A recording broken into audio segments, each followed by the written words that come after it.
Hi hello ನಮಸ್ಕಾರ friends, ರೇಖಾ ಮನೆ ಅಡುಗೆ ಚಾನಲ್ಗೆ ಸ್ವಾಗತ. ಇವತ್ತು ನಾನು ಮಜ್ಜಿಗೆ ಕಡಿನ ಹೇಗೆ ಸಿಂಪಲ್ ಆಗಿ ಮಾಡ್ಕೋಬಹುದು ಅಂತ ತೋರಿಸ್ತಾ ಇದ್ದೀನಿ. ಸ್ವಲ್ಪ ಕೊತ್ತಂಬರಿ, ಹಾಗೆ ಸ್ವಲ್ಪ ಹಸಿಶುಂಠಿ, 2ರಿಂದ 3 ಬೆಳ್ಳುಳ್ಳಿ, ಹಾಗೆ 4-5 ಮೆಣಸಿನಕಾಯಿನ ತಗೊಳ್ಳಿ.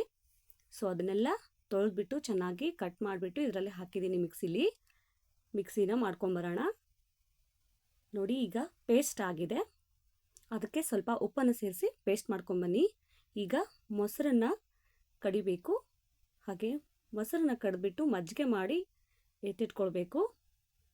ನೋಡಿ, ಈ ಥರ ನೊರೆ ಬರೋ ಹಾಗೆ ಮಜ್ಜಿಗೆ ಕಡಿಯನ್ನು ಚೆನ್ನಾಗಿ ಕಡ್ದಿಟ್ಕೊಳ್ಳಿ. ಸ್ವಲ್ಪ ನೀರು ಸೇರಿಸಿ ಇಟ್ಕೊಳ್ಳಿ. ಇದಕ್ಕೆ 4ರಿಂದ 5 ಚಮಚ ಅಷ್ಟು ಕಡಲೆ ಹಿಟ್ಟನ್ನು ಇಲ್ಲಿ ಹಾಕ್ಕೊಂಡು ಚೆನ್ನಾಗಿ ಕಲಸಿ.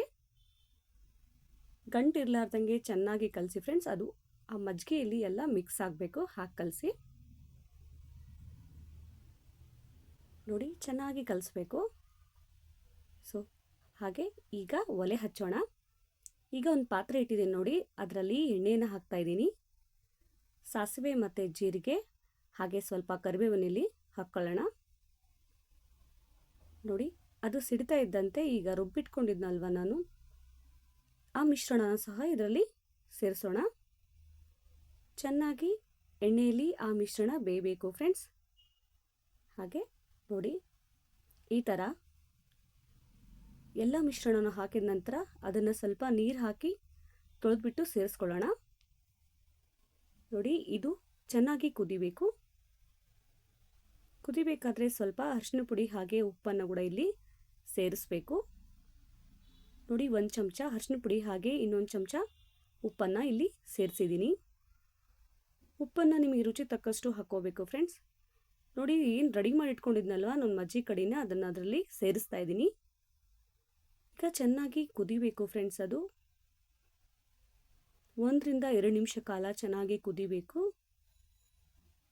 ನೋಡಿ, ಇದು ಈಗಾಗಲೇ ರೆಡಿಯಾಗಿದೆ, ಕುದೀತಾ ಇದೆ. ನೋಡಿ, ನಿಮಗೆ ಹೇಗೆ ಬೇಕೋ ಆ ಥರ ಮಾಡ್ಕೋಬೋದು. ತೆಳು ಬೇಕಾದರೆ ಹಿಟ್ಟನ್ನು ಕಮ್ಮಿ ಹಾಕ್ಕೊಳ್ಳಿ, ಕಡಲೆ ಹಿಟ್ಟನ್ನು. ನೋಡಿ, ಇದು ಈಗಾಗಲೇ ಆಗಿದೆ. ಸೊ ಬಿಸಿ ಬಿಸಿಯಾದ ಅನ್ನಕ್ಕೆ ಇದನ್ನು ಸೇರಿಸ್ಕೊಂಡು ಊಟ ಮಾಡಿದ್ರೆ ಸಖತ್ತಾದ ರುಚಿ ಇರುತ್ತೆ ಫ್ರೆಂಡ್ಸ್.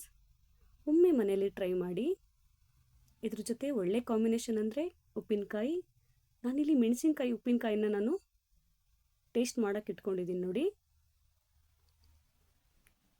ಉಪ್ಪಿನಕಾಯಿ ಜೊತೆ ಈ ಥರ ಮಜ್ಜಿಗೆ ಹುಳಿ ಅನ್ನ ಸಖತ್ತಾದ ರುಚಿ ಇರುತ್ತೆ ಫ್ರೆಂಡ್ಸ್. ಒಮ್ಮೆ ಈ ಥರ ಮಾಡಿ ನೋಡಿ. ತಟ್ಟೆಯಲ್ಲಿ ಸ್ವಲ್ಪ ಅನ್ನ ಸಹ ಇರೋದಿಲ್ಲ, ಅಷ್ಟು ನೀಟಾಗಿ ನಾವು ಊಟ ಮಾಡ್ತೀವಿ. ಸೊ ನಿಮ್ಮನೇಲಿ ಯಾವ ಥರ ನೀವು ಮಜ್ಜಿಗೆ ಕಡಿನ ಮಾಡ್ತೀರಾ ಅಂತ ನಂಗೆ ಕಾಮೆಂಟ್ ಮಾಡಿ ಫ್ರೆಂಡ್ಸ್. ಹಾಗೆ ಈ ವಿಡಿಯೋ ನೋಡ್ತೀರಾ ಎಲ್ರಿಗೂ ನನ್ನ ಧನ್ಯವಾದಗಳು. ಹಾಗೆ ಈ ವಿಡಿಯೋಗೊಂದು ಲೈಕ್ ಕೊಡಿ, ಹಾಗೆ ಸಬ್ಸ್ಕ್ರೈಬ್ ಮಾಡ್ಕೊಂಡು ನೋಡಿ ಫ್ರೆಂಡ್ಸ್. ನನ್ನ ಚಾನಲ್ನ ಶೇರ್ ಮಾಡಿ, ಹಾಗೆ ಕಾಮೆಂಟ್ ಮಾಡಿ ಫ್ರೆಂಡ್ಸ್. ನೋಡಿ, ಎಷ್ಟು ಚೆನ್ನಾಗಿ ಬಂದಿದೆ ಅಂದರೆ ಸಖತ್ತಾದ ಟೇಸ್ಟ್ ಆಗಿದೆ. ಸೊ ಹೀಗೆ ನನ್ನ ಚಾನಲನ್ನು ನೋಡ್ತಾ ಇರಿ ಫ್ರೆಂಡ್ಸ್. Thank you.